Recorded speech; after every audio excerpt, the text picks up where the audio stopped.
எங்களுடைய மிகப்பெரிய பிரச்சனை போர் நடந்து முடிஞ்சது 2009.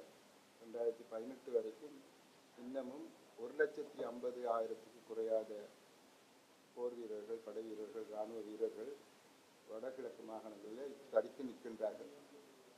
ஆகவே அதனால் எங்களுக்கு ஏற்பட்டிருக்கிற பாதிப்பு, எங்களுடைய காணிகளை எடுத்து வச்சிருக்கிறார்கள், எங்களுடைய திணைக்களங்களினுடைய கட்டிடங்களை எடுத்து வைத்திருக்கின்றார்கள், எங்களுடைய தோட்டங்களை, இந்த ஃபார்ம்ஸ், அவை பண்ணைகளை எல்லாம் எடுத்து வச்சிருக்கிறார்கள்.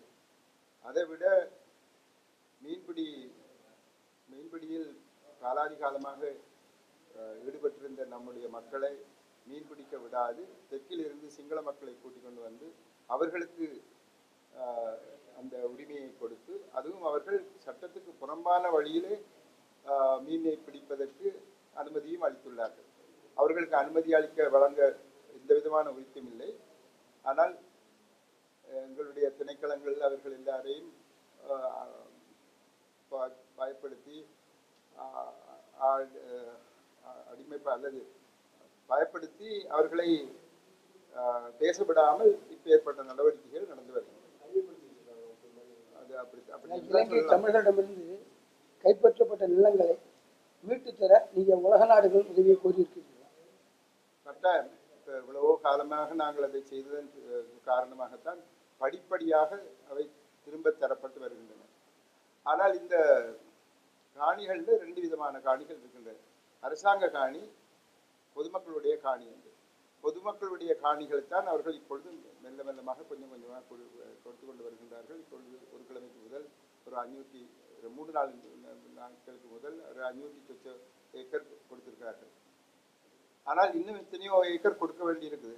ஆனால் அவர்கள் இதை ஒரு வேறு விதமாகத்தான் காட்டுகின்றார்கள். அதாவது அரசாங்க காணிகளை தாங்கள் பிடித்து வைத்திருப்பதை ஒரு பெரிதாக காட்டிக்கொள்வதில்லை. இப்போ பொதுமக்களுடைய காணியில் தானே திரும்ப வேணும்னு சொல்லி அதைத்தான் இப்பொழுது நாங்கள் கிட்டத்தட்ட எல்லாவற்றையும் திருப்பி கொடுத்து விட்டோம் என்று சொல்லுகின்றார்கள்.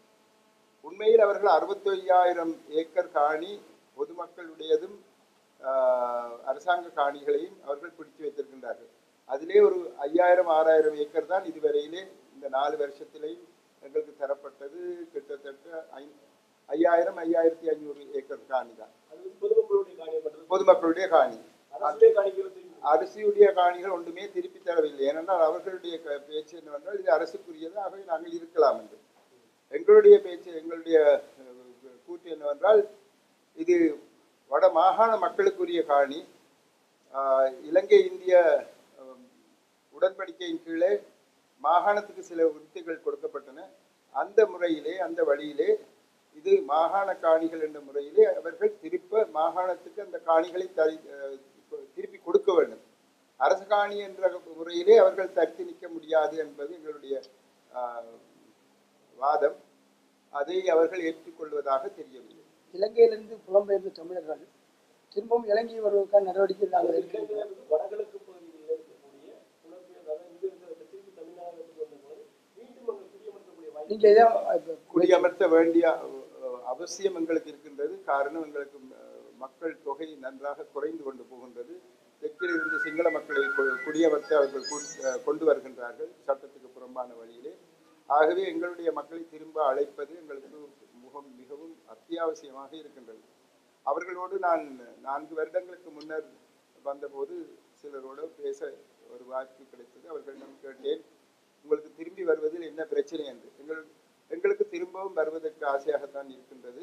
ஆனால் எங்களுடைய பிள்ளைகள் நல்ல ஸ்கூல்ஸ்ல, நல்ல பள்ளிக்கூடங்களிலே, பாடசாலைகள், கல்லூரிகளிலே, சர்வகலாசாலைகளிலே இடம் பிடித்து விட்டார்கள். அவர்கள் தொடர்ந்து தங்களுடைய கல்வியை நடத்த இடம் அளிக்க வேண்டும் என்று சொல்லியிருந்தார்கள். அது சம்பந்தமாக இந்திய ஸ்தானிகரோடு நான் பேசிய போது அதுக்கு உரிய நடவடிக்கைகள் நாங்கள் எடுப்போம். உங்களுடைய மக்களை திரும்ப நீங்கள் அழைத்தீர்களானால் அவர்களுடைய குழந்தைகள் சம்பந்தமான விஷயங்களை நாங்கள் பார்த்துக் கொள்வோம் என்று ஒரு உத்தரவாதம் தந்தார். அது எந்த அளவிலே நடைமுறைப்படுத்தப்பட்டது என்பதை பற்றி என்னால் கூற முடியாது இருக்கின்றது. ஆனால் வந்தவர்களில் சிலர் ஒரு பெரிய ஒரு ஏமாற்றத்துக்கு முகம் கொடுக்க வேண்டி வந்திருக்கு. அதாவது இவர்கள் 15, 20, 30 வருஷத்துக்கு முதல் விட்டுட்டு போன காணிகளை சிங்களவருக்கு அரசாங்கம் எடுத்து கொடுத்து விட்டது. அதாவது அரசாங்கம் தன்னுடைய சீல் வைத்து, அதாவது இந்த கிரவுன் கிராண்ட் மாதிரி முந்தி வெள்ளக்காரன் வந்து கிரவுன் கிராண்ட் கொடுப்பாங்க, பட்டா செய்து கொடுத்து அவர்களுக்கு முழுமையாகவே கொடுத்து விட்டது. ஆகவே இவர்கள் அங்கு போகும்போது இது எங்களுடைய காணின்னு சொல்லும்போது, இல்லை நீங்கள் விட்டுட்டு போயிட்டீங்கள், ஆகவே இது கைவிடப்பட்ட காணி என்ற இவர்கள் இன்னும் இருக்குது பெர்மிஷன் தான் என்று அதை திருப்பி கொடுத்து போட்டு, அது திருப்ப தர முடியாது, வேறு காணியில் வேணுமெண்டா உங்களுக்கு எடுத்து தாரமனு சொல்லி அவங்க சொல்றாங்க. இந்த எங்களுடைய காணி எங்களுக்கு வேணும், இந்த பாருங்க அந்த மரத்தை நாட்டின என்னுடைய அப்பா, இது நாட்டினது இது, அப்படி எல்லாம் சொல்றாங்க. ஆனால் அது ஒரு சிக்கலான நிலையில இருக்கின்றது. இன்னும் அதற்கு உரிய ஒரு தீர்மானத்தை அல்லது தீர்வை நாங்கள் இன்னும் பெற்றுக் கொடுக்கவில்லை. தற்போது இந்தியாவுடைய மோடி அரசு இலங்கை தமிழர்களுக்கான உதவிகளை அத்தனை செய்கிறதா? இலங்கை அரசு தமிழர்களுக்கான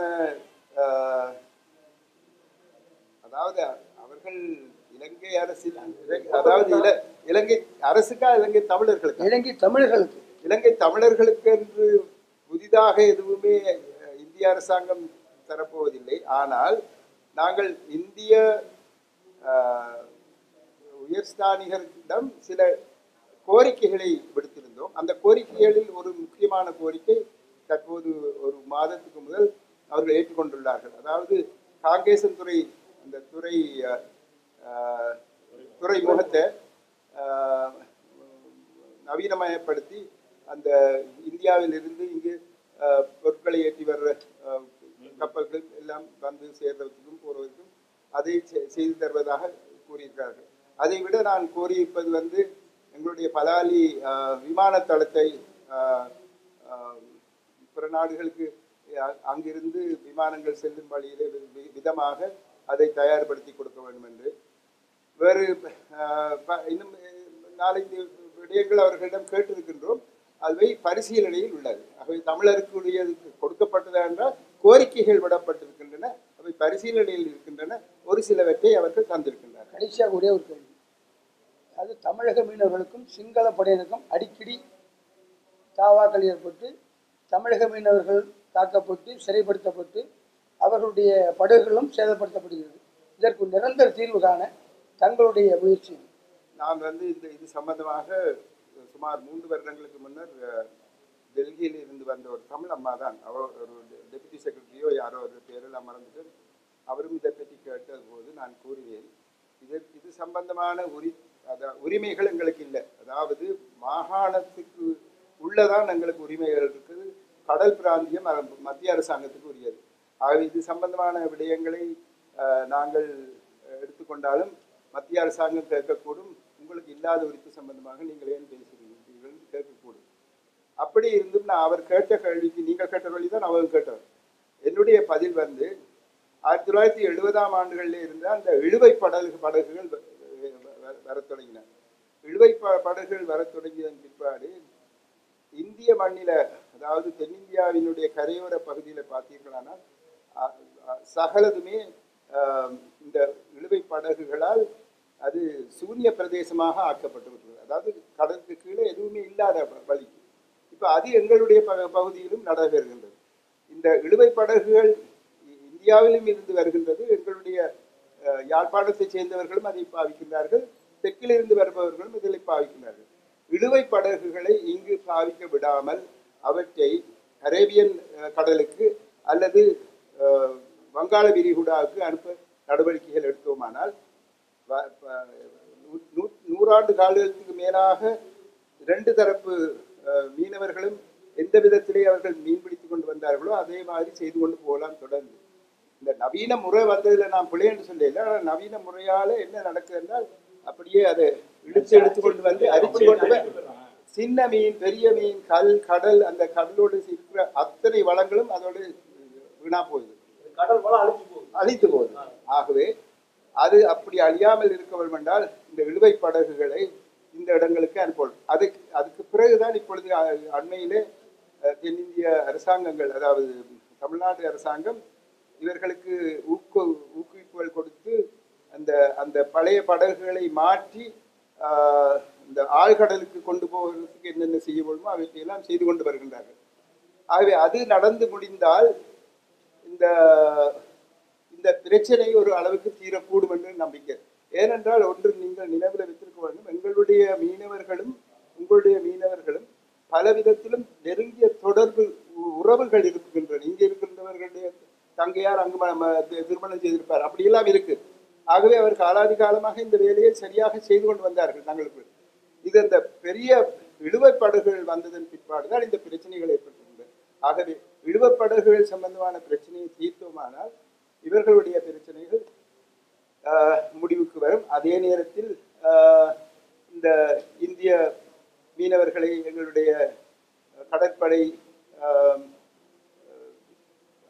அவர்கள் சம்பந்தமாக நடவடிக்கைகள் எடுப்பதாக கூறப்படுவதும் ஓரளவுக்கு நிறுத்தப்படும் என்று நான் சொல்லுவேன். தற்போதைய தமிழக அரசியல், அதில் ரஜினிகாந்த் வரார், கமல்ஹாசன் வரார், டிடிவி தினகரன் வரார். இந்த சூழ்நிலையில் உங்களுடைய தமிழகத்தை பற்றி அவங்க கணிப்பு எப்படி? எனக்கு ஒரு விதமான கணிப்பு இருக்க முடியாது. உங்களுடைய பிரச்சனையை நீங்கள் தான் தீர்த்து கொள்வாங்க. இருந்தாலும் நீங்கள் ஒரு மாநில முதல்வர்,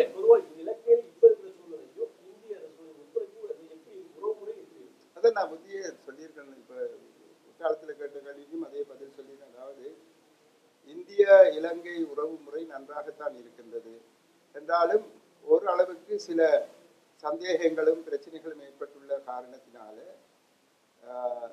அதை முழுமையாக முற்றாக சுமூகமாக இருப்பதாக கூற முடியாது இருக்கின்றது. காரணம், சீனாவினுடைய மிகப்பெரிய ஒரு உள்ளீடல். அவர்கள் பணத்தை கொடுக்கின்றார்கள், நிலத்தை எடுக்கின்றார்கள், மீன்பிடியை தொடர்கின்றார்கள். இவ்வாறு பலவிதமான விடயங்களை செய்வதற்கு இலங்கை அரசாங்கம், மத்திய அரசாங்கம் இடம் கொடுத்ததால் ஏற்படக்கூடிய பாதிப்புகளை இந்தியா கவனித்துக் கொண்டு இருக்கின்றது. ஆகவே இதனை நாங்கள் சுமூகமான உறவென்று சொல்ல முடியாது. அவர்களுடைய மனசிலே சில ஐயப்பாடுகளை வைத்துக்கொண்டு வெளிப்படையாக ஒரு சுமூகமான உறவு முறை இருப்பதாகத்தான் நான் கருதுகின்றேன். நீங்க ஏதோ அப்போது சொல்ல வேண்டிய வந்து சொல்லுங்க. சரியா? மீனவர்கள் அங்குள்ள மீனவர்கள் பிரச்சனை, மீனவர்களுக்கு இங்க இருக்கிற மீனவர்கள் சிங்கள மீனவர்கள் தான் பிரச்சனை. அங்குள்ள தமிழ் மீனவர்கள் மீன் பிடிக்க அது ஒரு நல்ல ஒரு கேள்வி. என்னன்னா, நம்முடைய மீனவர்கள் 100 வருடத்துக்கு மேலாக மீன்பிடித்து வந்த இடங்களில் எல்லாம் இப்பொழுது சிங்கள மீனவர்களை கொண்டு வந்து அங்கு இருத்தி அவர்களுக்கு நிரந்தர வாசஸ்தலங்கள் செய்து கொடுத்து அவர்களை சட்டத்துக்கு புறம்பான வழியிலே மீன்பிடிப்பதற்கு இடமளித்திருக்கின்றார்கள் இராணுவத்தினர். இதை தட்டி கேட்ட எங்களுடைய அலுவலர்கள் பயமுறுத்தப்பட்டுள்ளார்கள். ஆகவே எங்களுடைய பூர்வீக மீனவர்கள் தங்களுடைய வேலைகளை இழந்து பலவிதமான சிக்கல்களுள் அமுங்கி இருக்கின்றார்கள். அதற்கு நடவடிக்கைகள் எடுக்க வேண்டும் என்று நாங்கள் மத்திய அரசாங்கத்தோடு பேசிக்கொண்டு வருகின்றோம். இன்னும் அதற்கு ஒரு தீர்வு காணப்படவில்லை.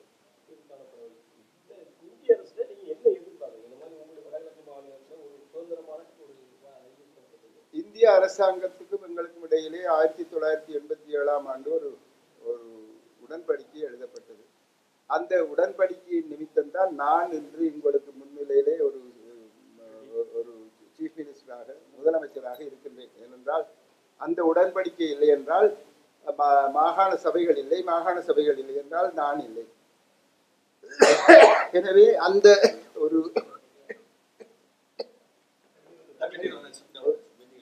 அந்த உடன்பாட்டில் கைச்சாத்திட்டதன் காரணமாக அந்த உடன்பாட்டிலே அவர்கள்